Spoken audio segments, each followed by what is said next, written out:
Hello and welcome to the StrongCast, where it is our goal to help you perform without limitations. We chat with athletes, experts, and innovators to get their insights in optimizing the movement experience. I'm your host, Dr. Neil Toussaint.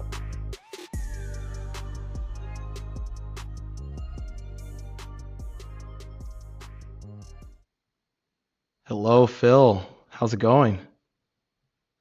Very good, Dr. Neil. How are you, sir? I'm good. I'm good. Welcome back. You are a repeat guest, and I think everyone's loving Mm. that. Yeah, no, very stoked to be a part of TrickStrong, even more so than what I was before. So I'm very happy to do these conversations to help not only just trickers, but other people that need help in these things, because there's a lot more than what I thought, at least over in Australia. So I'm stoked, man. Very happy to be here. Thank you for being on, man. I really appreciate it. And just for those at home who might not know the legend, Phil Gibbs, I don't know how though, but if can you just give a brief overview of your history with tricking and then now what you're doing now with students and everything? It's probably in their best interest that they don't know who I am. But anyway, I'm going to break that mold quickly. My name is Phil. I'm 33 years old. I am a tricker from Brisbane, Australia. When it gets to next month, because I think next month is March, I will have been a tricker for 17 years. So that's a long, yeah, dude, I'm surprised I'm still in a single piece. But it is definitely one of those things where throughout a lot of that experience, I got really, really lucky how I've been allowed to travel for tricking over the years. So I think since 17, I made my first trip to Norway, met a whole bunch of people that we like this kid with the silly hair and the screaming voice. And so from that, it progressed more and more. And then I was lucky enough to get to go to Europe a few times, and then also to America, where I got to meet you, which was I am very thankful even to this day to get to meet people like yourself. And so it's been really cool to kind of go through that journey of really wanting to grind hard in terms of tricks, especially in Brisbane where it was just, or Australia, well, I'd say Brisbane more so, it was just pow, pow, power. And then that natural evolution of just being oh, there's more to this. And then now getting to that point where I'm a has been, but it's still one of those things where I'm interested in the sport and I still get to train it. But obviously, my interests are not so much the keep climbing up the skill tree, but what's on the outside, what's some stuff I can do for longevity. And my main job now, getting to the point, I promise, is coaching. So that's definitely what I actually was very fortunate where a lot of people use the term here where it's well, when you can't do it anymore, you have to become a coach in it. And I kind of got lucky on the flip side of that, where it's I actually had a lot more passion for my ability to be helping people through learning tricking and eventually leading that into support work and functional movement. I gained a lot more satisfaction and had even more confidence in that than I ever did as a tricker. So I'm very lucky that the linear path, well, somewhat linear path that I've taken actually worked really well in terms of longevity, especially for something like tricking. So that's a really brief overview of 17 years of young kids squealing a lot with a lot of different hairstyles, getting to travel world for tricking, really enjoying coaching. Now that is my absolute full-time job. So yeah, that's a brief summary, very brief. I feel you, man. I love coaching as well. And I'm a Mm, physical therapist, and so I coach thank all the God. time. And Mm, I love that aspect of helping somebody do what they want to do. And I totally agree. It's more rewarding, I think, than landing the skills yourself, which sounds crazy given all the work we put into it and how much we risk our bodies and ourselves to make it happen. But really, when you get on the other side of it, and I don't want to say other side of it, there's a lot of people doing both like us. We're still grinding mm. in our own ways, Yep, but yep. and I think that our students or clients appreciate that, and that makes us Hmm. better coaches. And I think that having a coach like yourself that has such high level skills and understands the movement and the style is really cool. And you have a unique flair. You do a lot of groundwork and all this kind of stuff. I know Mm. how you're going to not want me to gas you up as much as I am, but I really love your style and everything. So That is very kind of you. I'm trying to get better at that because over the years it was actually pretty unsafe where I'd be no, you're wrong. And it's hold on, Phil. People are allowed to like your stuff, man. Don't be a wiener about it. So I genuinely do really appreciate it because if it has an impact, it's like what you were saying as a coach, as a physiotherapist. you don't have to be the best athlete for people to be wanting to learn or take in information from you, because it's still one of those things where it's like, you definitely know what you're talking about. And even if I don't like the way that my tricks look and I'm starting to get better with it, I still can't deny the fact that that experience, and very similar to you, has led to the paths that we've got with people like being willing to be like, yo, I'm up for doing TrickStrong because TrickStrong is actually very relevant to what I want to do. So it's awesome. No, couldn't agree more, man. We're all just very passionate people, if you guys couldn't tell. We actually have some people Yes. live in the chat here as well. So Oh, yo. yeah, welcome guys. Appreciate you joining. Hello, everyone. We should have probably done a story post and all that stuff, but we'll do that next time. It's all good. It sounds like, it showed to everyone, so I'm happy about that. Everyone on our Yeah. YouTube, so it kind of blasted out, I'm guessing. So that's very good. Yeah. So let's get into the meat and potatoes of what we're going to be discussing today. If you want more Sounds good to info me. and background on Phil and his amazing journey, definitely check out, I believe it was StrongCast 18 when he joined us.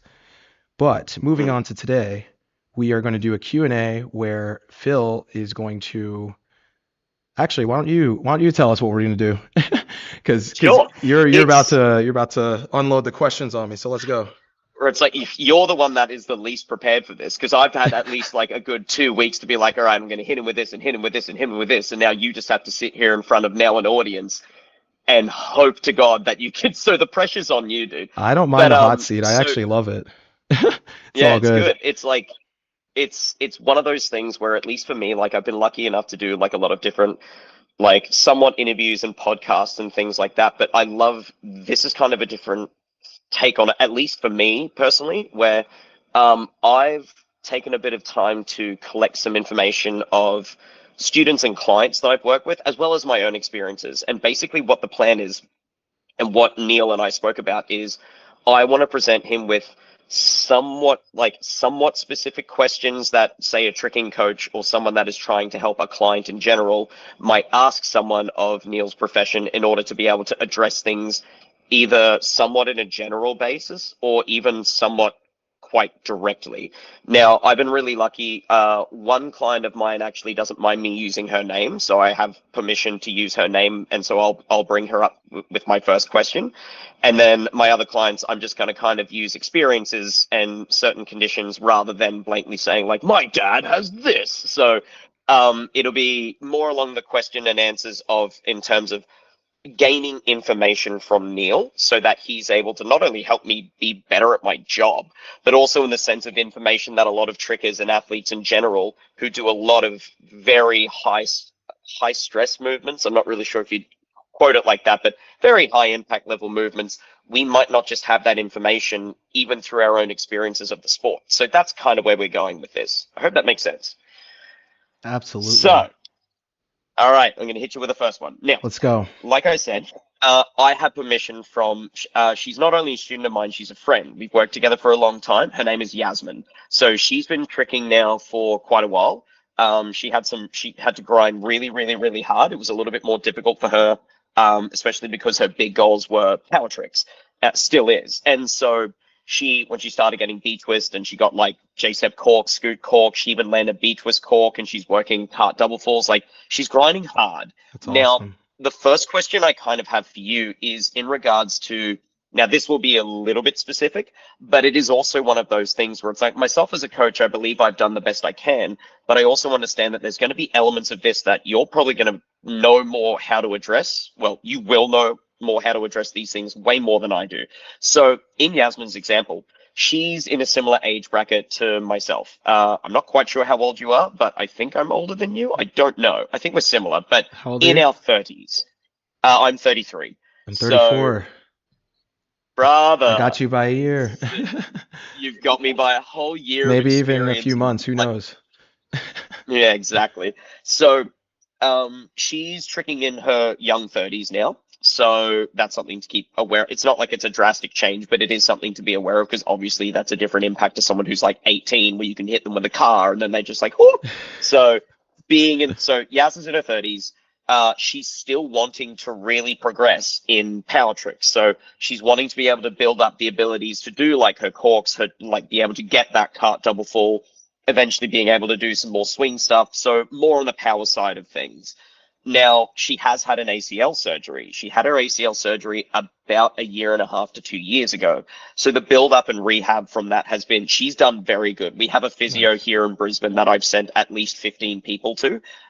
So she's been doing the work. That's another nice thing to have with a student and also a client where it's like, you'll ask them to do stuff and you don't have to worry about like, oh, okay, they're probably only going to do a bit of it. It's like the problem with Yaz is not about like putting in the work. Yeah. But that being said, an ACL surgery is not a small one. So No. in her early 30s, has had her ACL operation. Now she's having a bit of difficulty dealing with injury paranoia. And so that definitely can be something that is, a lot of athletes aren't super comfortable talking about that, and I get it. Some people have no problem with it. Some people are pretty chill about after recovering and everything, and other people, like, it sits with them and it really sticks. And with Yaz, that's definitely one of those things, as well as the hypersensitivity. So she might feel something a little bit off, and it'll be like, okay, this is a problem now. Like, don't ignore this. This is a problem. And so that can be really tough to kind of work through. So the other thing she was mentioning to me that's been giving her some issues is like, no, I never heard this word until recently, is she's got what I think is called fissuring of bone behind the kneecap? Something like that. And so the question I kind of have, again, long story, but I kind of want, I know in your position, the more details can be helpful.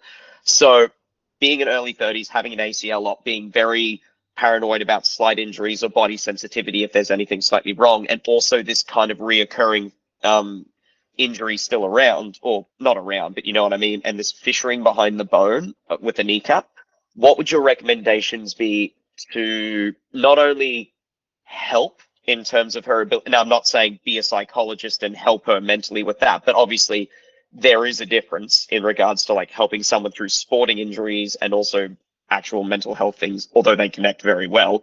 Yes. What would your advice be in the sense of like helping her work through some of those hurdles, as well as addressing maybe even somewhat more directly rather than just going into the gym and doing your regular workouts? Because obviously that's helping. Like if you're doing leg press, hamstring curls, that is building the strength and everything, but it might not be as direct as, say, like working through something, whether it's self-massage or is there a particular treatment she should, not one that beats all, but you know what I mean. So it's a broad question, but it's quite specific at the same time. So I wanted to ask, like, what would you kind of assume would be the best steps, not only just for me as a coach, but even just to her as an athlete, would be a good route to go down? Love it. Love it. So I deal with this a lot. As Mm. trickers, this happens, right? So, and it's such a high impact sport and it's very skill based. So you have to be focusing a lot on the technique, and that fear can definitely get in the way completely of that technique. And then it can actually be a snowball, kind of a slippery slope where it's like, oh, I was scared of this and it did happen, or I crashed, Yes. and even if it didn't happen, you crashed, or you're out of focus and all this kind of stuff. I will definitely get to the psychological piece because like I said, I deal with that with pretty much every client, and I've dealt with that Oh myself yeah. as well. And so the first thing I would say is that we I like to address this from a physical standpoint first. And the reason I Yep. say that is because it's going to do multiple things. It's going to prove to the person that they have the requisite strength and mobility. And B, it's going to feel better. It's going to feel more stable, and it's going to feel more confident. So I would Mm. make sure, again, we're going to get back to the psychological, like direct Of psychological course. pieces, but I would say that making sure she has full mobility in both directions, flexion and extension, because if she's lacking and it's very Mm. common to lack in extension, that's going to feel like her Mm. knee doesn't work properly, and that's going to be Yeah. a pretty real feedback loop where she doesn't have that confidence to actually push through her knee, Yes. that etc. So mobility and strength are huge, and power. So then we go to plyometrics. So Mm. her ability to be able to land in different angles and different forces without the skill is going to give her, again, the reference experiences in her body as well as her mind to be like, hey, I can actually land on one leg after doing like a 180 hop or something. Or I can Yeah, right. repeatedly aggressively hop from side to side, Yep. and that seems to be less or more intense than tricking. So making her rehab Mm, more intense but less dangerous than tricking is actually an extremely good way to. such a good way of saying that. Sorry, more intense but less dangerous. That's such a brilliant. Yeah, sorry, go on. That's No, no, you're brilliant. good. And the way we do that is through graded exposure, which means that she's going to not just do that immediately because we want to avoid flare-ups, especially with someone that has a lot of fear. We tend to Yep. call this fear avoidance in the literature. It just means what it Yeah, well, sounds like. It's just you're yeah. avoiding activities that you like because due to fear. And Yep. so the best way to deal with that is graded exposure, which means that like she's going to be gradually exposing herself to different stimuli that represent or mimic what she needs to do in her sport. And that can start with, like I Perfect. said, first having the requisite strength and mobility. If her knee can lock out on its own with strength, like leg extensions, for example, or Mm, there's this really good exercise where if she doesn't have the extension, where you prop your heel, so the end of my finger is your heel, you prop your yeah. heel on a surface, so you're sitting down. You probably know about this. Yeah, yeah, I Exactly. do. And then you put like a weight in the middle of your knee because she's ready for that. It's been Yep. years now. And then it's going to Oh, force yeah, your knee she's. into that extension and then squeezing her quad in that extension to show her body that, hey, I Yes. have the strength and control in this. Doing things like I said, leg extensions, leg curls, reverse Nordics, things to really stress the bending and Yep. the flexion and the extension is super important. That's why I keep harping on it. Yep. Because once you No, have that, I get it. then when you go to the power aspects of what you want to do, then things are going to work right. Where a lot of people skip that, especially if they're high level athletes. They're like, well, it's pretty much the same as the other side, but those few degrees matter a lot. Uh-huh. And they can actually Mm-hmm. alter the joint kinematics, so the way that the joint interacts with each other. And I'm not saying that this is the case, but a lot of times, so we call the underside of the kneecap fissuring. It could be something we call chondromalacia, which is like a cartilage kind of yeah, it's a crazy It word. It's sounds like like a car. that sounds like a spell. What was You it know how again? often I hear that, to be honest? Oh, You're like, oh my sorry. God. No, no, no, no. I didn't mean it like that. I'm just saying it's really funny that people go to Harry Potter when they hear It physical it therapy does. terms. It sounds like if I'm playing like an RPG and I'm full of my mana and I'm just like, this is the one thing I've been saving this up for, and I use whatever that thing is called, and then I one shot the boss. What? That's so One funny. more time. What is it Con called? chondromalacia. Ooh, Chondromalacia, yeah. okay. So, and Contra again, I'm Malaysia. not diagnosing here, but I am saying that she No, probably no, no, no. has some sort of rubbing on the inside portion of the That kneecap. is exactly what she says it feels like. That is exactly what she says. So we want to rehab through that pain. And again, what was her name again? Yasmin. If you would like a virtual Yeah. session, hit me up. But Dude, don't worry. I've already mentioned that. Like, I was like, look, I'm sweet. gonna bring you up because I literally went through a session with her yesterday. I was like, look, I'm gonna bring this up with Neil, but I'm also gonna get you in contact with him as well because he's gonna give you much more direct things that are also specific to tricking. That on top of her physio exercise she's currently doing, on top of her gym training, on top of her tricking training, like she's got all the bases covered. But I feel like this stuff is also the missing ingredients that we just don't know, and that's why I'm asking you because you're a genius. So thank Uh, you. Thank you. I appreciate that. Yeah. So like Of course. basically having all that multi-directional, very quick stability, if that makes sense. So again, hopping, Yes. jumping. Honestly, hopping is one of the best things that she could probably be doing, just hopping on that single leg. Yep. So because it forces you to use that leg. And if she feels nervous Mm. doing that, then of course she's going to feel nervous tricking because there's a lot of single leg takeoffs and landings and rotational forces. Yeah. So Yep. again, going back, like using graded exposure and making sure that she feels like this knee is insanely strong. For me, for example, I've dealt with this. I've had a knee injury as well, that was pretty severe. And what I Mm. did, I wasn't even able to like confidently tornado kick at one point, and now I can snapu again. Nice. And Yes. dub and all this kind Yes, of, you although it's can. been a while, but but snapu has not been a while. But anyway, and I was I was like, oh, I don't even know if I'm going to be able to do that or TD raise, etc. And what got me back to that point was being able to have the confidence, knowing that I can do these skills because I'm doing them without the trick. So I always talk about doing the skill without the skill, which Yeah, is right. jumping as hard as you can off one leg in multiple directions, basically. So we keep it simple. I Um, love that. in this example here, but then also going Mm, now to directly tackle the fear.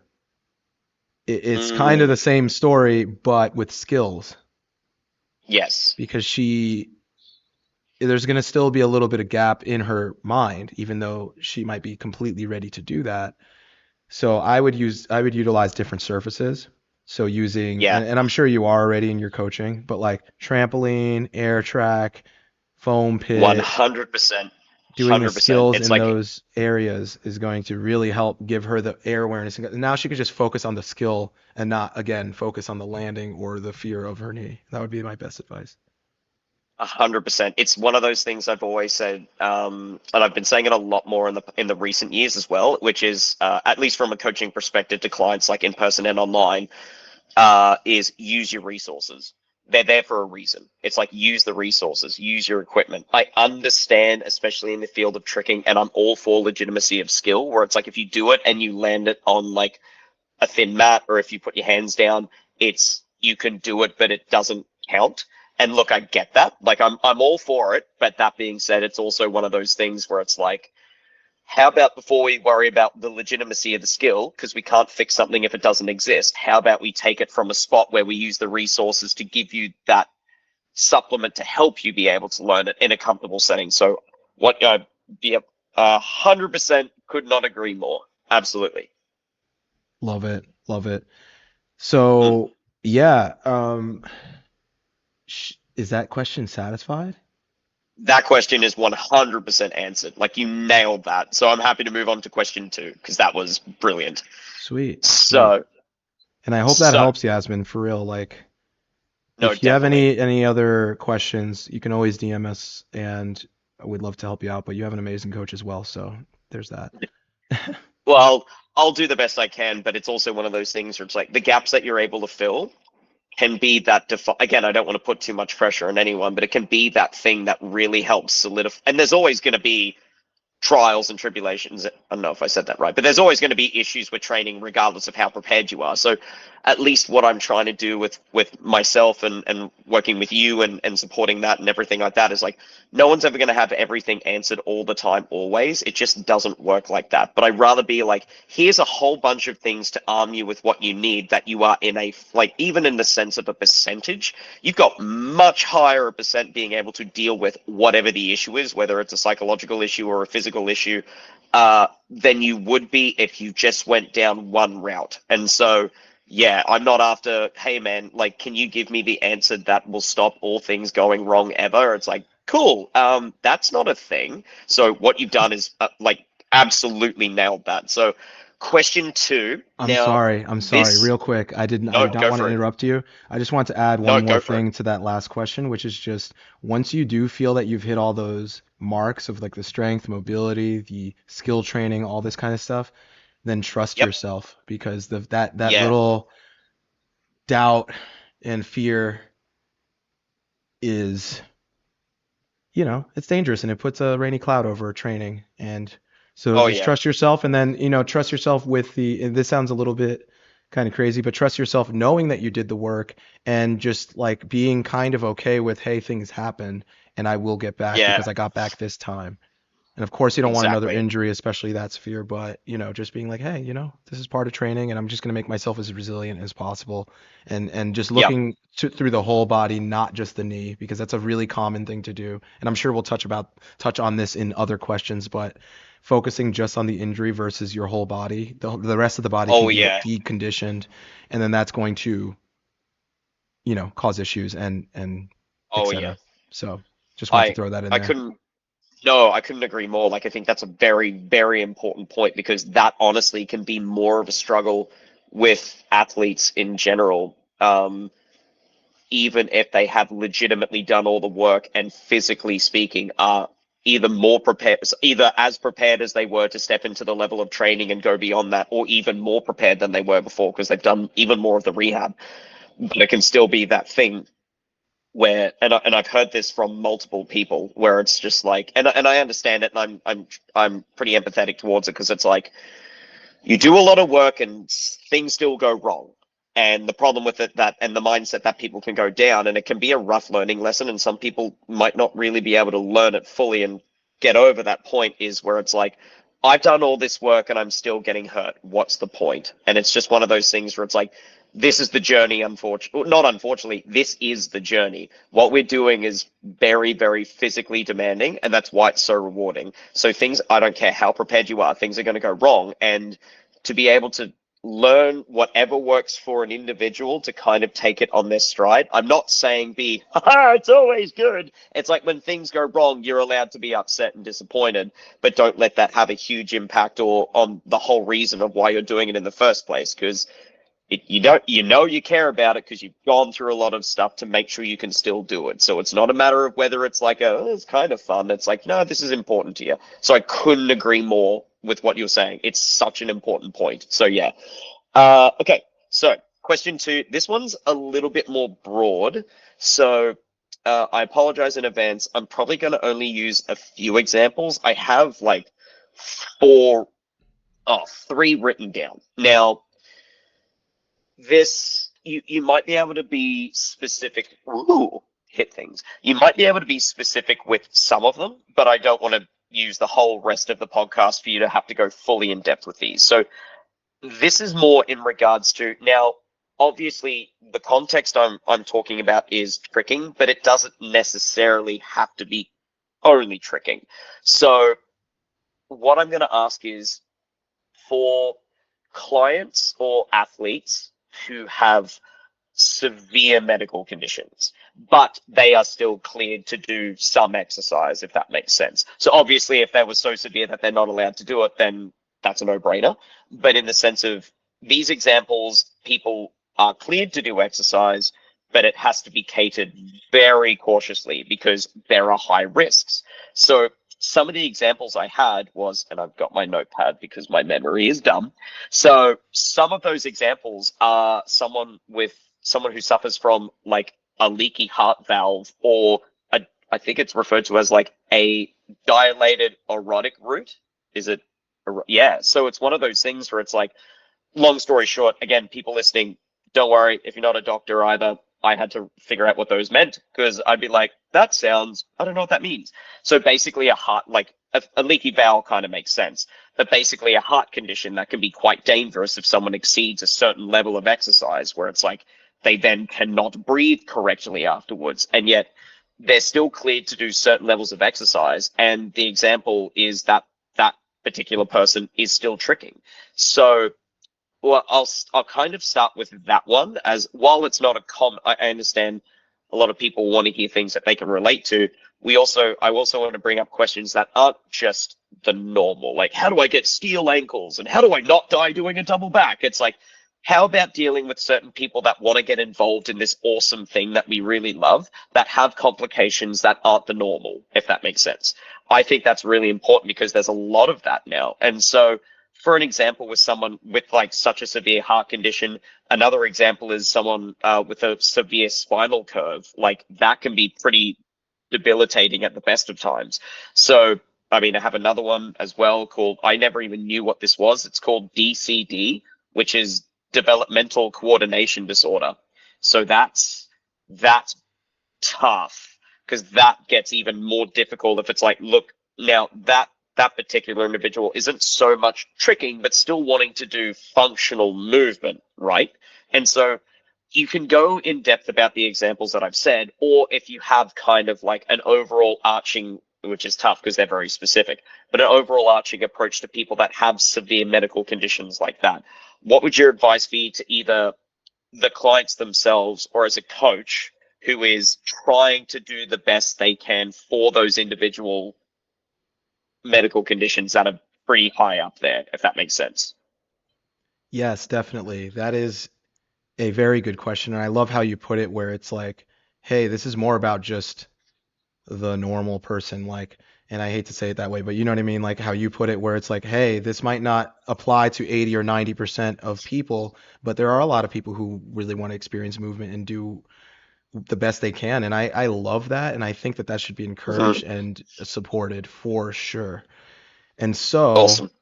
what I think we need to do is first, what are their restrictions, you know?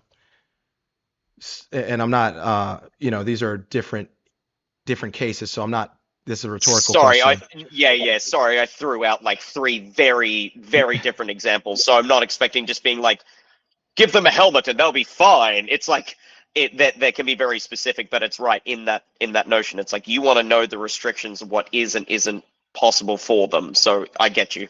Right. So first we have to establish that for safety reasons, and yeah, that's basically it, right? So, for example, we can kind of extrapolate, and the reason we have to do that is because tricking is not the most normal movement.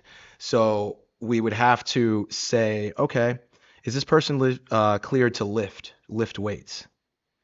This Yeah, is the right. route I would go on if they were in No, my office. So I this is would be already like, relevant because one of them has been slightly um they got a report recently, and because like a condition is more severe than it was when they did an initial diagnosis, they now are cleared for some level of cardio exercise, like they can move around and do walks and stuff like that, but they're now no longer able to lift anything above 30 kilos because it's that much of a risk. So again, it's like right. that. Sorry, I didn't mean to cut you off, but it's like Oh, I'm learning now. Like I try to be aware of those things, but I'm now learning even now. It's like those things are really important because if you don't have that information and you go and get them to do something that you don't realize is dangerous, that's on you, if that makes sense. So sorry, it's just like, no, I no, get how no. important that is. No, so the first Oof. rule of what we want to do is do no harm. That's the first rule of medicine and probably of coaching too. That should be a rule there, Easy. is do no That's a good harm. one and easy to remember. And so we need to make sure our bases are covered in that regard first before, because of course we love everyone to do what they want to do. And that is my whole mission in life, honestly, is to get people to do as much of what they would love to do as possible and more. And so Amen. first we have to start with what are they able to do from a physical standpoint that is safe. And the reason I start with lifting is because that's going to increase blood pressure, it's going to increase heart rate in a way that would probably be more similar to tricking, because now we have to create all this intra-abdominal pressure so that that raises your blood pressure. And so if this Yep. person is unable to sustain that, then that would be an issue. And then also there's the force of jumping and how that, of course, has issues with heart rate and blood pressure, but Yes. also like physically you're moving the valves and you're Yeah, jostling yeah, yeah. things around, right? So barring that, once they are clear to do something like that, and also I would actually recommend, and I'm using the aortic issue Yes. Yep. because I think that that's a really good one to talk Mm. about in this Yep. regard. And so like because they have like real restrictions that should be adhered to. And Oh so yeah. this person might, and they probably have one already, or might want to invest in like a pacemaker and Yeah, right. something to monitor their heart. Sorry, I meant heart monitor. Although maybe pacemaker is relevant to their condition, but like Yep. or a watch that is rated to be able to determine their heart rate, for example. Just some examples, some wearable devices, because technology is Yeah. getting pretty Yeah. crazy right now. So to be able to in real time monitor how they're doing, it's like, hey, my heart rate is above where it should be. I need to either take 10 minutes and rest during the session, and or be okay with stopping the session now and then continuing later. And then, that might Yeah. go even into like, hey, maybe I could do floor things, but not trampoline, because trampoline is going to be a Yeah. lot more up and down and Right. impact. And then maybe they could do more ground-based things, for example. So I Mm. would I would look at all those possibilities, but saying that those are all good, then, go for it and progress slowly and go from there is my best advice, Yep. And That's and fantastic. trying not to, again, we try to cover all of that as much as possible in this answer, but after that is covered, trying not to accept limitations just based Yes. off of the diagnosis. Because we can definitely 100%. get into that mindset of like, oh no. I mean, even like disc herniation, for example, it's an extremely common condition. I actually just posted on my story today. I saw You that saw before. that? So Yep. basically, for those watching, it was a post, and maybe if you're watching right now, you can check out the story. And it was I think he's a chiropractor, but it was another creator talking about how common disc herniations are. And a disc Mm. herniation is what it sounds like. So the disc in your spine, whatever level it is kind of popping out to one side, and you might get like sciatica or nerve-like symptoms wherever it is. Long story short, when people get MRIs, there's been studies that have shown that if they get an MRI and it shows that they have this issue, then they are more likely to experience chronic pain just by knowing that they have this issue. Oh yeah. Oh And yes. meanwhile, when you are, let's start with 20. If you're 20 years old, out of all 20-year-olds, 30% of them have a disc herniation, and they're asymptomatic, a lot of That's them. that's 30-year-olds, insane. 40% have a disc herniation. 50, like, yeah, you get it. 40. Yeah, Yeah, I 30-year-old, like guess 40 of us, that's right. 40% of us have some sort of disc herniation somewhere, and it's Yep, yep, yep. asymptomatic. A lot of them Mhm. are asymptomatic, so that means that that's Mhm. not causing an issue. But once you see that issue on an MRI, and that might not be your pain generator, because that's a very important thing. Mhm. You might see something on an image where that could be, or that might not be causing your pain. But you see that, and then you associate that with your pain, and you think you have this what we call like broken part, and that can Yeah. predispose you to limiting beliefs, limiting your activity, etc. Oh, So yeah. so it's a fine line between being cautious and being safe, and recognizing the real risks, and also not limiting Uh-huh. yourself. But obviously, I would err on the side of caution, especially with something severe. But knowing Of that, course. there's so many people that do way more than they were ever supposed to do. I'm sure some Uh, people watching or might watch this in the future are told that they would never trick again or never walk again, etc. And here they are doing the thing. So, the amount of times that I've heard over the years, not just necessarily as a coach, but also just from other trickers and friends in general, where they've been given the perspective from, and look, I'm not throwing shade here. It is just one of those things too, where it's like also like you said before, technology in general, but also people's general understanding and knowledge in regards to health, fitness, um, no, just as well as just like our biology and whatever it is. It's also just some of those things that's progressing so much more, where it's like not even now. I don't know globally, but I remember the perspective I had when I was like 18 or a little bit older. Is like it's not that long ago that if you did your ACL, that was it. See a sport. You can't do it anymore. I'm sorry, but like, even if you get an operation, there's no way you're going to be able to make that leg as strong as it was before. You're going to have to step into a different position because you are now done, so to speak. That is not correct. So it's awesome to kind of see the progression in terms of like how much further along people are getting in regards to like your work, as well as just like their ability to be like, if I put in some work with this, and I'm not saying get to the gym, get so jacked that you can stand in a mirror and the mirror's like, I just mean in the sense of like, if you just put in some work to kind of address those issues, you'd be surprised what you're able to get back to. And even if it seems like that is not going to be the case. There's an obvious example in the tricking world that maybe some of the newer guys don't know him, but Nick Vale is an undeniable case of someone. I won't go too in depth about his injury, because it's not mine to tell. But as far as I can oh, gauge from myself, he would be yeah, completely okay with that. He's been on the podcast and yeah. talked Oh, I about know. it before. But Yeah, continue. yeah. It's like I absolutely refuse to watch that footage. I remember when I was in America last, I got to see you as well, and not too long before that, I'm pretty sure I got to see you, but not too long before that, Rudy was just like, "Hey man, I've got the clip on my phone." He was starting to show it to me, like, "Dude, no, no, no, no, no! Like, I can't. I've already got horrific things about it, and I haven't even seen it." So, in perspective, Nick to my knowledge, and again, I'm sure there's worse. I know in gymnastics there's definitely been worse where like absolute worst case 1% things have gone terribly wrong. But in a tricking context, like Nick landed in a position that you could explain far better than I could, that basically rendered his leg essentially not good in non-medical talk. So to the point Very where it's not like, good. yeah, to the point where it's just like returning to sport. If you're even thinking about that, don't worry about it, because and I'm hoping this won't dissuade people that aren't aware of it, but it's like, bro, you've got over a 50% chance where we may have to remove the leg, let alone even getting back to everyday life things. And then the sport you want to do? Yeah, nah, not happening.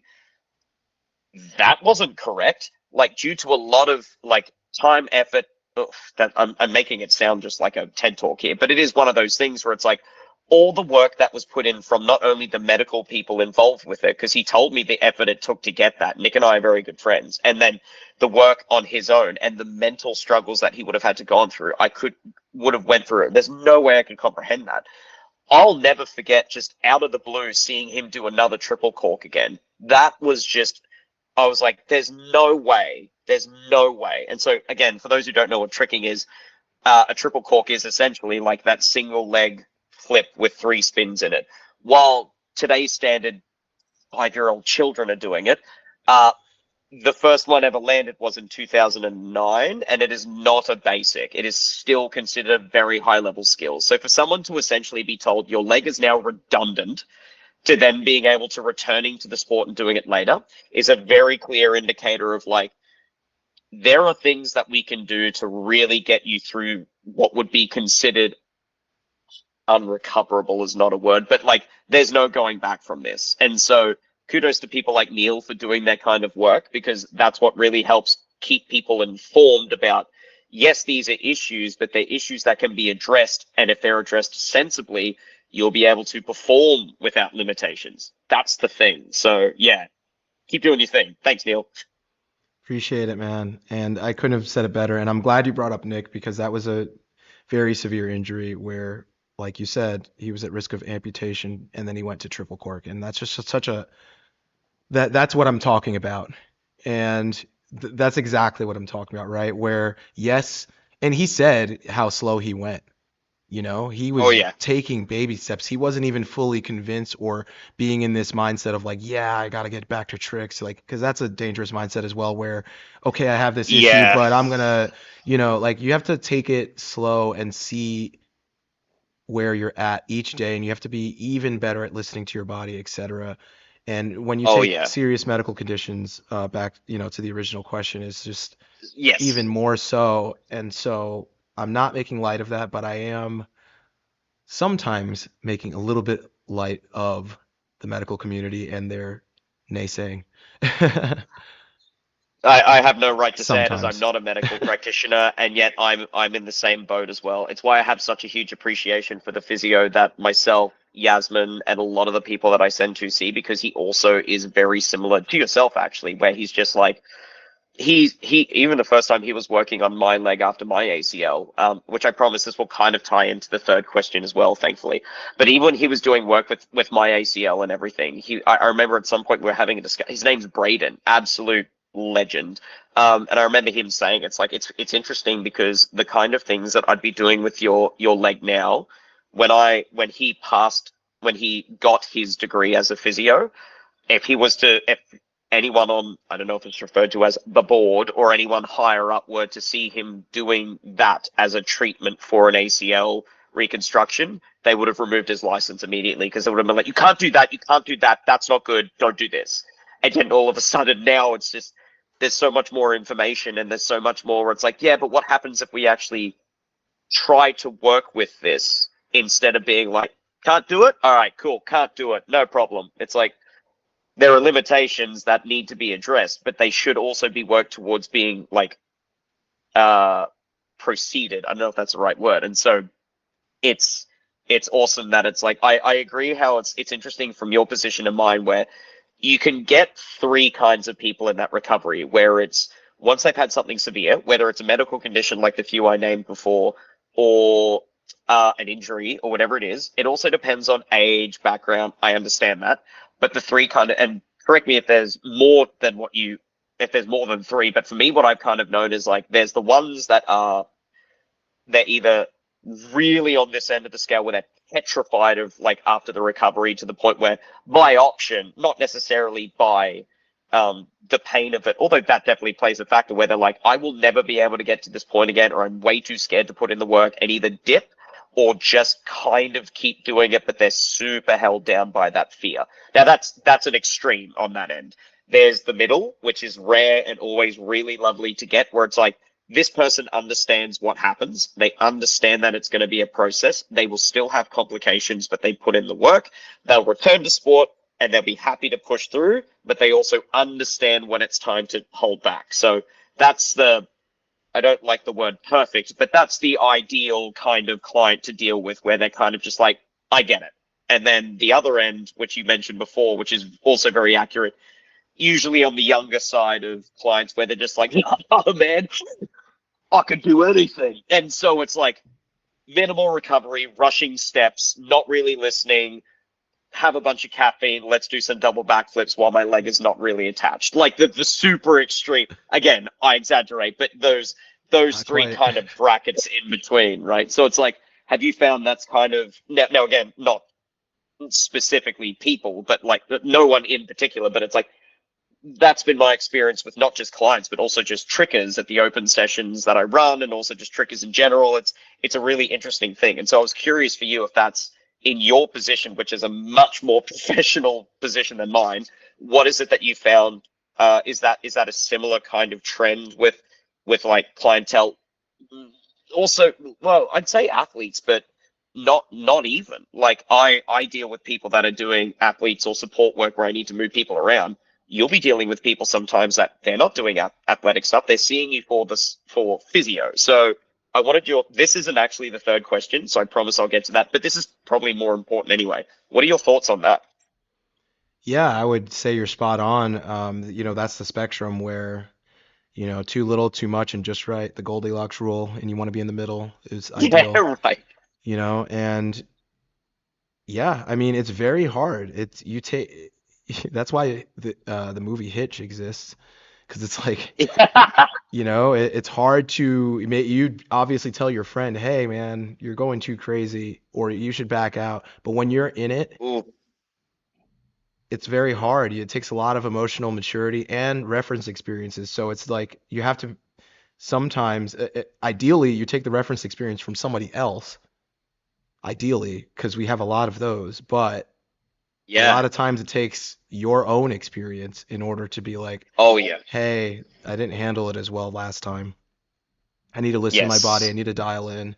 And I think it's an evolution of where this person become and how they become. Maybe they start at that inflated, like, hey, yeah, whatever. I'm gonna Yep. anime myself back to health with the Yeah. one day training arc, and then now I'm healed. And That's then yeah. and Just then do a there's montage and I'll be fine. right, and then that doesn't go well, so now they're fearful of doing things again, and then they realize, hey, maybe I can get back, but it's gonna take some time. And I love how you put that because I just want to highlight how adaptable the body is. That's Yes. the main theme of question two is like and probably of all of what we do is just that we are adaptable and it's going to take time to adapt. You can't rush the Yes. adaptations, but you can adapt, and that's what the SAID principle is, which is specific adaptations to impose demands. And that's just how the body works. Like you lift weights, you're going to have, yes, bigger muscles, we know that, but bone density is going to go up. Every sort of tissue is going to be stronger. Like Yep. it's not just muscle. And so that goes for blood vessels, for example, back to our question two. And I'm not That's wild. suggesting anything crazy. I'm just saying No, that no, if no. and then also too, it is very underrated to maintain things. What I mean by that is that people think that there's only Yes. improving or going Going down. going down, and Yes. maintaining is so valuable. So if you use what you have and you get to maintain it, that over time will look like improvement because let's say you age, let's say you get a better skill set, but you're at the same level of strength or mobility or ability to do things like that's just allowing yourself to ease into these things. And in order 100%. like maintenance is so underrated, man. Like if you can maintain your health, like if I can do Right? what I can do now at age 50, I will be very happy about that. And people don't Couldn't agree think more. that way, but I think it's very valuable to, hey, do what I can. And also too, like if you don't want to push something and you have good reasons to do that, that is completely valid and that's okay. We're not saying that like you have to get back to where you were or past it. Like that's your decision. I just want to support you in that Correct. decision. And I want you to make that consciously and I want you to make it in a way that is conducive to your life and allows you to live a fulfilled life, basically. And if that's like, hey man, I don't want to do that trick anymore. I'm okay not doing that. Great, as long as it was a conscious decision, it wasn't like only out of fear or only thinking you can't do it again, etc. Like, or maybe that is true and that's okay. But I just want educated, informed decisions, not necessarily based off of only fear. Dude, And everything you've said, I'm in love with. It just set off like 3 fireworks in my head, being like, "Yes, he gets it. He's a hero." Like, dude, I love what you're doing, and I love what you're saying. It's so good. Because, like, case in point, like, I literally had that example with a couple of things recently, where it's like one of my students crashed a skill, like, bad, and um, he came out of it pretty good, and it was a brave attempt. Like, it was one of those things where it's like first attempt trying it on ground, not from the most ideal setup either, and like went for it, and it didn't go well. Like, it crashed like a Family Guy character when they fall over. Um, Brave send, but it's one of those things where we've had that discussion where he was like, look, I'm actually not like, I know I need to recover. I still want to get this one big double flip skill, but I don't know if I really need to make it a priority. This is literally the same thing I said to him 2 days ago, where I was like, bro, welcome to tricking, where it's like, not getting hurt. I don't mean that in a rude way, although at the same time, it was also like, yes, that's going to happen. Like, if you look at my first double backflip, you'll be like, is he still with us? But it's also one of those things where it's like, if you don't want to do that, that's the beautiful thing about tricking. Don't do it. Like, you can do whatever you want. Another example I told to him as well was now, I mean, this is not a client, this is a friend of mine now, Michael Guthrie. So Guthrie was undeniably one of the best tricking athletes for over 10 to 12 years. Hands down, there was no dispute. Obviously, now it's progressing. There's different trickers doing different things. But back in the day, there wasn't a simple, like, maybe George Clooney's coming up there. It's like, no, Mike Guthrie was, like, undeniably the best. And one of the things that he said in an interview, and I was there in Germany when he was doing a Q&A, and one of the things he said was, one of the questions was, what are some of the things that you're scared of and how do you get through that fear? Pretty good question, pretty relevant question for any kind of sport. And so Guthrie said, kind of jokingly, where he was like, I'm terrified of double flips and I conquered my fear by not doing them anymore. Now, the key thing there is not anymore. The cool thing is, it's like, while not everyone needs to go down this route, Guthrie did go down the double flip route. He was like, okay, what happens if I try and conquer this fear and get over it? And I remember in 2012, with my terrible camera, he asked me to film him, and he did, like, for those who don't know tricking, this won't make a lot of sense, but like side swipe, touchdown raise, double backflip. So a bunch of kicking things that then led into a double backflip. Absolutely gangster. And like did a whole bunch of other double flipping combos back in the day. And then after maybe a year or two of doing it, he was like, cool, I'm done with that now. No one is going like, hey man, bring back the double flip so you're not a tricker anymore. It's like, that's not what it's about. It's about finding the ways for you to break your limitations in the method that you want to do it. Some of the coolest athletes I've ever seen in acrobatics are not necessarily the one doing the skills that are all the way up here in difficulty. They're the ones that are finding such unique ways to move and standing out. And it isn't even deliberate to stand out. They just want to do the skill tree this way instead of this way. And it's brilliant. So it's exactly that thing with at least the sport we're involved in and a lot of other sport. I understand it's a bit different when it comes to competition stuff where it's like, it's this, and this. So if that's the case, then obviously this is a little bit of a different conversation. But at the same time, when it comes to doing the movement and the sport that you're enjoying, you don't, especially tricking is the easiest example, where it's like, you don't have to do anything.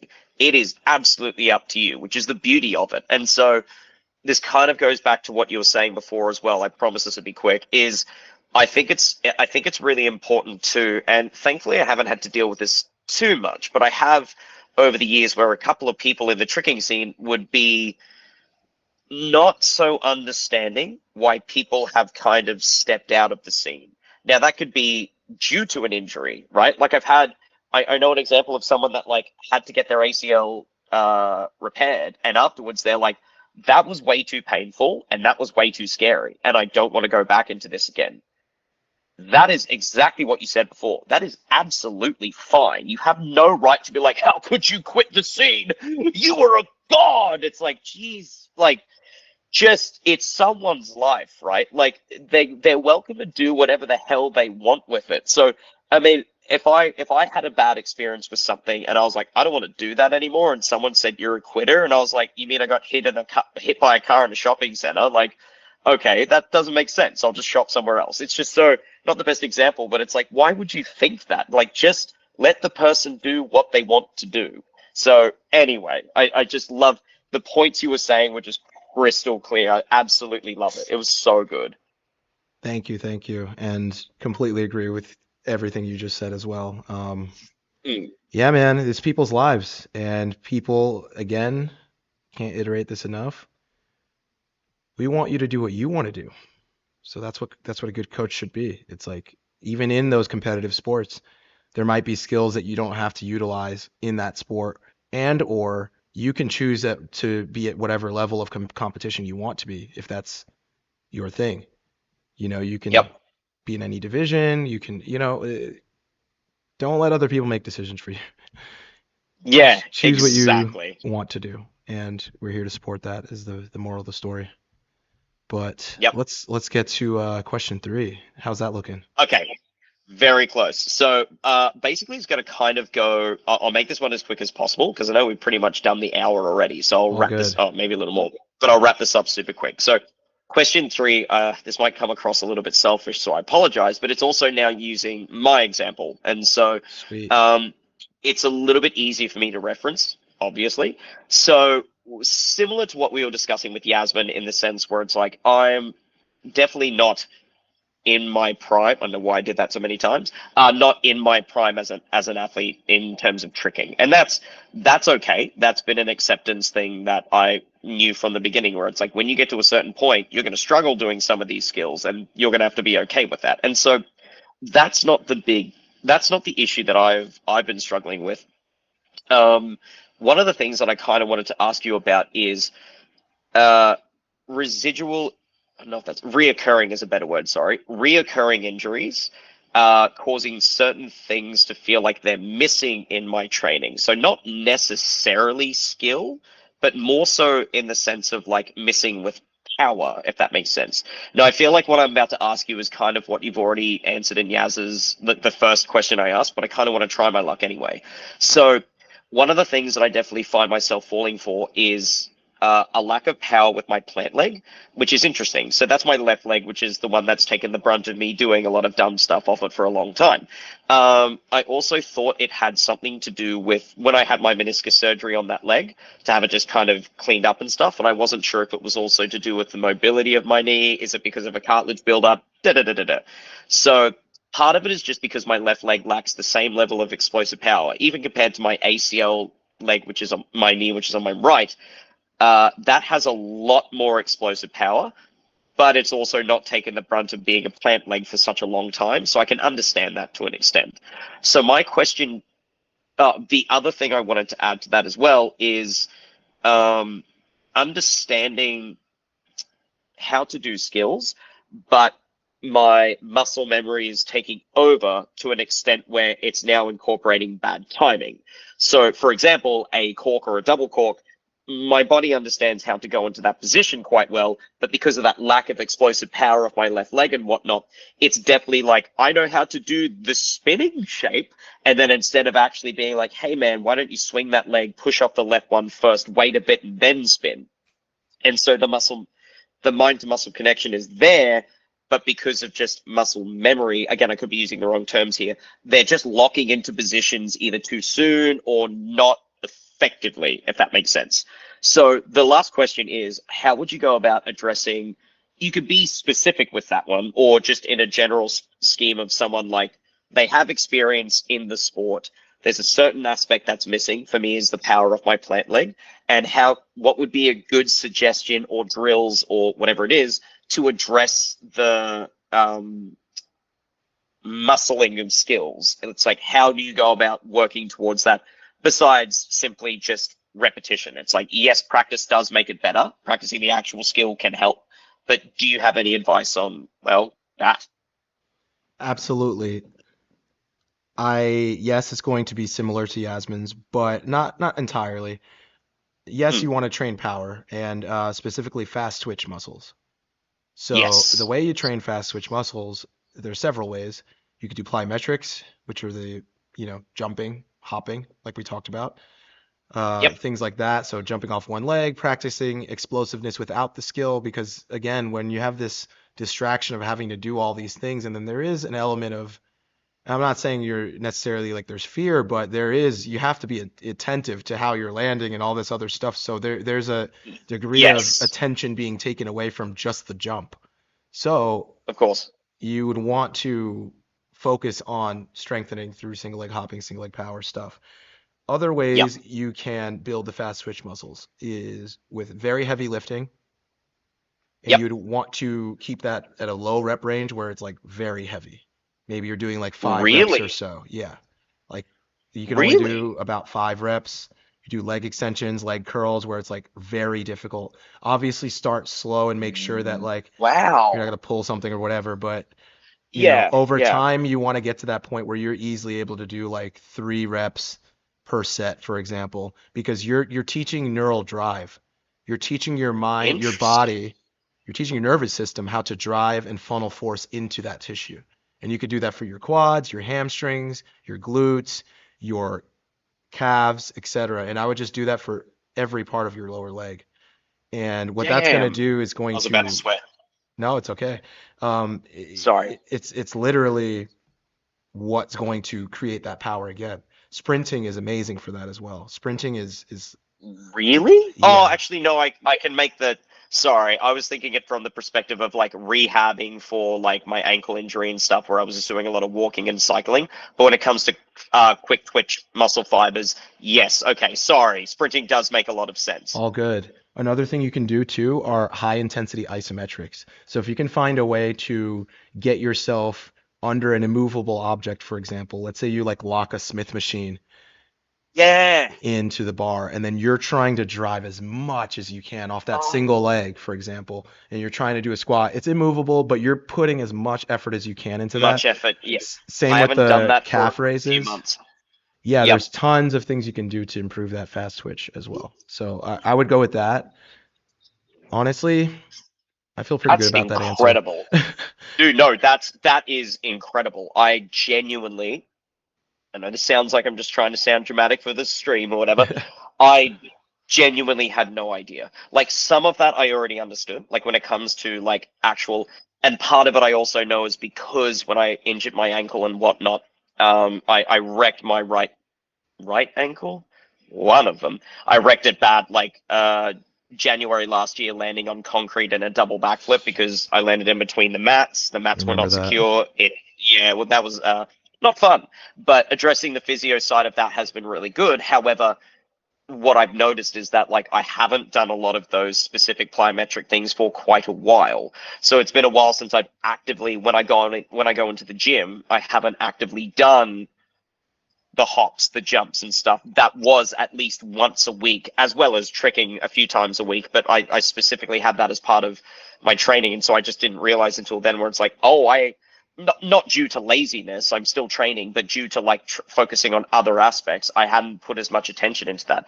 What really surprised me was the heavy weight. That I've never touched on in my life. I've never done anything and it's not because I'm just like it's bad for you. I just have never I've never with my own training with weights and lifting stuff, I've never really gone down that approach, if that makes sense. So because that really surprises me that that would actually have such an impact on like the quick twitch muscle fibers or the explosiveness of it. Because in my head, I would have imagined that it's like, well, if you're trying to lift something exceptionally heavy, how would that work? But the way you explained it, that makes so much sense, where it's stimulating everything for you to be able to do that. So, damn, I need a new program, or I need a new training thing, because that's a really cool idea. So I definitely appreciate that. That's very helpful, and I think You I'm should. hoping that's not just helpful for me. No, for sure. You should try the Desert Eagle program on the app, the TrickStrong RX app. Yeah. Desert Eagle is a single leg power, stability, strength program that I designed, and I designed it with 2 days a week. There's a max effort day, which you're putting max effort into your lifts, and that's that part Yep. of training. And then there's a dynamic effort day where you're putting your focus on the speed and explosiveness. So you're absolutely right that you do need to train both sides of the curve. Yes. So So you I'm might not be being, missing. I'm not No, ignoring. I'm writing this down. It's just all like, good. don't forget this, Phil. No, I think that would be a really, really good program for you because it's going to get both sides of the curve. I would imagine that you're just based off of what you said and your skill and like looking at your tricking, I can tell you're actually very good at accepting and rebounding. I don't know if you remembered in the past I called you like a slingshot tricker because Yes. you have Yeah. this like rubber band effect, and that's a really good utilization of your tendon reflex and your momentum, and that's really good. And that so the dynamic effort, the quick stuff will come more naturally to you, the hopping and stuff. Still train Yeah, it, right. but you haven't trained the other side of the curve as you just told me. So imagine how No, no, I much have not. you can get from that. So if you're lifting, I mean, I would just like I said, advise the Desert Eagle program. I designed it myself to I noticed that I was able to do pistol squat on my right leg, my plant leg, a lot heavier. This was not to brag, but it illustrates a point that I was able to do a 135 pounds. So what is that in kilos? Half that around. So I was able to do That's 135 pistol squat barbell on my right leg, but I was not able to do it on my left previously injured leg. And so I designed this that's program. I was phenomenal. like, I want to be able to have that same strength on both sides because we know that the closer you are in symmetry, the less likely you are to be injured, and obviously Yeah. stronger is better. That's a good thing. More Yep. resilience, etc. So in this 6 weeks, this 6 week program, I was able to actually do that same thing on my left leg, I and it really want. very very quick. 6 weeks is not very long to create a real Not at all. change. So I It's would. like I know people are watching this are probably going to be like, Phil's just saying this because he's part of the podcast. It's like, no, I genuinely am very excited to try that because like that's an element. That's why I love doing things like this and chatting to people like you. It's like there's a lot of stuff that I don't know, and it's not like I'm not putting in the best effort that I can. It's not about the effort sometimes. It's about let's take a different approach because there might be some elements that's missing to your training, rehab, and stuff like that. The only question I wanted to ask and this is the last one because it's in relation to that, is when it comes to the Desert Eagle program, because even now with some of the exercises that I'm doing, like there's definitely a weakness in my left leg. And one of the things I'm trying to be cautious, well, not cautious, I'm just aware of it, is with that meniscus on the lateral side of my left knee, so the outside of my left knee. Obviously, there's a little bit of a difference between how far I can bend down with my knee. So my right knee can go down as far as I possibly can. The left will always be that slightly bit higher. It's not hectic. It doesn't have an impact on my tricking in terms Mhm. of its range of motion, but it definitely has an impact over the. And I was even speaking to Parker about this recently, Dr. Parker, about this recently as well with some of the exercises that I've been doing for the ankle and hip stuff, even some of those specific, like really deep positions, like it was this happens every now and then, but the past few weeks has been aggravating my, the area around my meniscus, which I know isn't necessarily what that means. It could be a hamstring thing. What I'm getting at is when it comes to the Desert Eagle program, is there anything I'm going to need to be aware of in regards to that slight different range of motion with that left knee? You're saying in flexion, in bending it, it can't bend as much, or it doesn't have the strength to go down in a Yes. specific like pistol squat or something. Like where is the bending limitation? I would say it's more in the limitation of bending. Like, I can get to as low with that leg as I possibly can, but my right leg has more of the ability to bend in. My left leg can bend pretty far. I'm not going to put the camera down now because that'll be confusing, but I can bend relatively far with it. But the right, well, that's not going to help. The right leg has a lot more range of motion in terms of like a pistol squat, whereas my left leg can feel a little bit uncomfortable when I get to a certain degree with that knee, and it won't fully let me drop down as low as my right. So same It's as still, Yasmin, like, can you do yeah. that unloaded? Can you pull your heel to your butt to the same degree as the other side? Yeah, right. Okay. Can you? Yes. No. Okay. It's pretty. Yes. It's pretty much like relatively similar to that. I'd say they're about the same. Okay. I haven't done that test in a while. So let's say I'm just going to assume that you actually have the range of motion in your joint that's similar to the other side, or it's the same as the other side. But what that means that we're not using strength. We can bend and extend it to Yeah. the same degree. So if that's the case, then this program will Yep. definitely help you because you're going to fill that range of motion in with strength. So Amazing. what happens is that's the difference between mobility and flexibility, right? So Yes. flexibility is your ability to achieve a range of motion. Let's say it's this. Mobility is your Yes. active range of motion, which is it's pretty much always smaller. You're Yep. trying to bridge that gap as much as possible.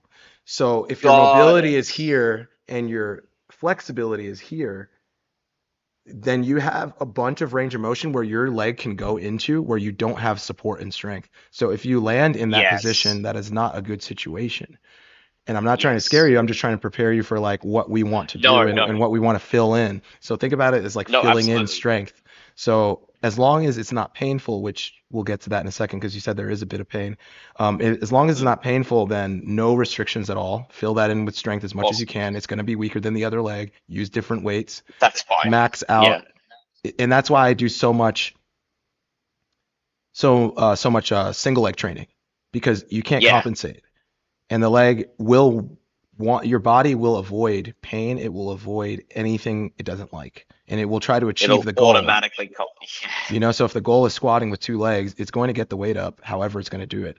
And so by training single leg, you're going to force it to not only trust the leg, but to strengthen that leg on its own. Yeah. So what I would say is if there is pain, you're going to go right to the level right before you have pain. Yes. And over time, you're going to notice that range of motion is going to improve because the pain is oftentimes, especially with a long-standing injury, it can oftentimes be an inhibition from the brain as well, where it knows that you don't have Oh yeah. that support. So it's going to be like, hey, this is a warning signal. And Yep. it's going to not allow that. So again, graded exposure, I had these issues as well. I had these exact Yeah. issues. I have a left lateral meniscus tear as well. Oh And damn. as well as probably some other Sorry, stuff dude. going on. Yeah. Yeah. Shock and horror. Yeah.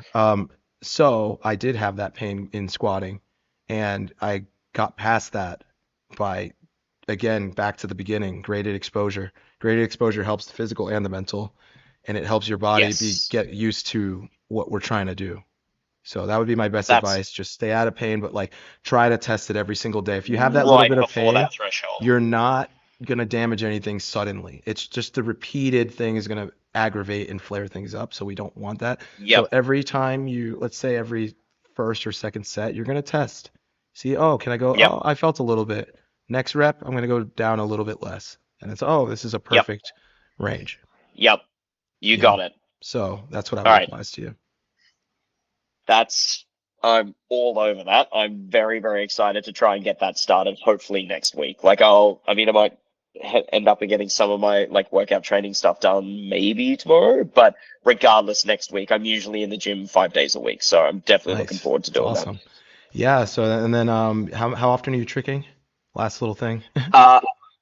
At this stage, because my work life has had a dramatic change, but at least at this stage, I'm still able to get in definitely 2 sessions, maybe sometimes 3, and usually they're about an hour each because one of them I'm either coaching someone and then there's only an hour left of the open session where I might do something, or if it's in between a gap when I have clients, if I'm allowed to use the space that I'm currently hiring out, then I can get a little bit of training. But at least at this stage, it's looking like I can get a regular 3 hours a week of tricking training in, which I'm happy with. That's fine. Like my main Yeah, that's focus is the great. coaching and wanting to help anyway. So and then every now and then, if I get the chance, I'll also go to Bounce, like one of our trampoline parks here too.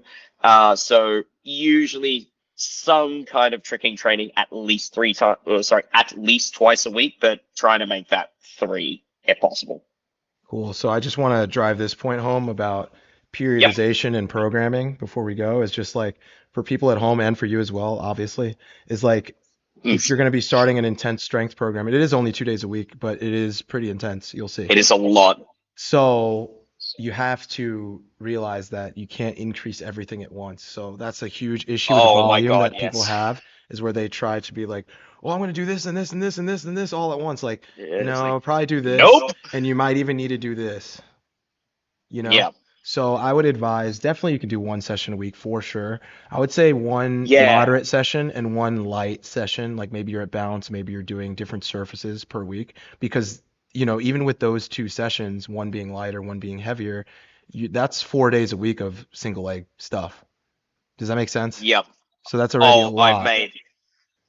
So I've made that well, yeah, I guess you could call it a mistake. I've made that naive decision through when I started taking my weights training and stuff more seriously, where it's just like go hard on all of it, and it's like, okay, when it's like the newbie gains kind of thing, then it's just like, wow, I'm so young, and then you get a little bit older and further along, and it's just like, wow, I've just like slightly tweaked my hamstring because I did this hamstring exercise that is a weakness of mine specifically, and then I tried to trick with it. So sometimes it was like stupidity, and then other times it was just a genuine mistake of just being like, oh, I didn't feel that until it was too late. So right. while I'm grateful that at least I've got the experience where like I'm somewhat able to understand the signs on my end, I also understand for a lot of people that we work with, it's never that simple. So do trick strong and don't ignore the signs. Like Yeah. that's a thing. And these things they go in waves. So for those at Oh home yeah. who are like, oh no, it sounds terrible to trick less for a period of time. A, this is only 6 weeks, which to some of you might sound like a lot. But B, Nope. in the long run, what is your goal? If you want to enjoy the sport for longer or be better at it or both, it's very good to create a vehicle in which you can do that in. So if you treat your body like a performance car, then you want to Mm-hmm. change your oil, you want to maintain it, etc. Yep. And that is the ideal way to do it, where you're going to have these ups and downs with your training. And then maybe, not maybe, but whenever you want, you're doing 3 or 4 sessions a week and you're doing like maybe one day of light to moderate strength training to maintain your strength and not to Yes. improve it at that time. Now you're going to improve your tricking. So there's those times as Yep. well. And that's like, maybe gathering season or whatever you want it to be. Whatever you want to really go hard. Yeah. Yeah. Bro, I don't know if this makes me sound like a lonely person, but like maintenance is my best friend. Like I've absolutely love it. Like it's something I'll sing its praises to, where it's like the reason why, even while there are issues I'd like to address, that I can't do any cool things, but it's nice to still be able to move and do tricks and know that like if I'm trying something again that I'm not going to buckle, is maintenance. That's been the biggest saver for me for the past, I don't know how many years, but also in the sense where it's like what you're saying, I couldn't agree more. Even when everyone's different with this, and I know it's like what we were saying in terms of like the very extreme ends of like where people are in terms of where they want to take care of themselves and how they want to go about it. But at least for myself personally, and a lot of other people that I'm affiliated with in the tricking side of things, where it's like, I'd much rather chill on tricks for 6 weeks and build myself up to the point that when I can get back into doing it more frequently, I'm in a much better position to work harder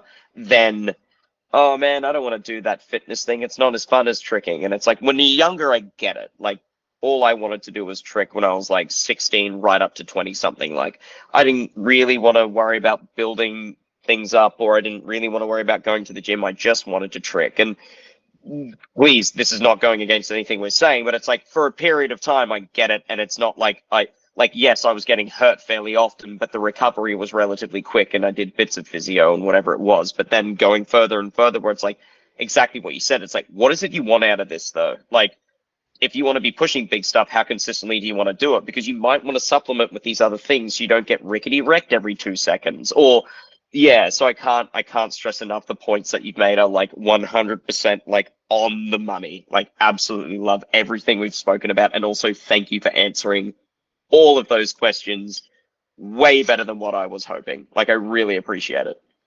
Absolutely, man. I love this, and this is a really cool system we've got going on now where we're going to be doing live Mm. podcasts, everybody. So instead of uploading them, we previously were doing it on the app exclusively and then later on YouTube. Now we're going to be doing Mm. a live podcast where it might be Phil sometimes doing Q&As and things like this where we're talking, but it's Mm. also going to be other guests as well where we talk Yeah. about a variety of topics just like the other StrongCasts. But our whole goal is to help you guys perform without limitations and to get the stories and insights and experiences from athletes, experts, etc. in the movement community. And so I'm very excited to grow this thing and to present this to all of you guys. So I hope you enjoyed it. If you like this, like, share, subscribe, and we always appreciate you. And then lastly, I would say to check out the TrickStrong RX app. I think that is a very good training tool for movement artists in order to build the requisite strength and mobility, power, explosiveness, longevity needed to do what you want to do as much as possible. So thank you, Phil. Thank you so much for coming on, bro. I appreciate you. And Much love, man. Couldn't much love. like very, very excited to be part of this. But yes, everyone do your TrickStrong. It's good for you in so many different ways. So yeah, man, thank you so much. I really appreciate it. Absolutely. TrickStrong.com, everybody. All right. Till next time. All right, peace.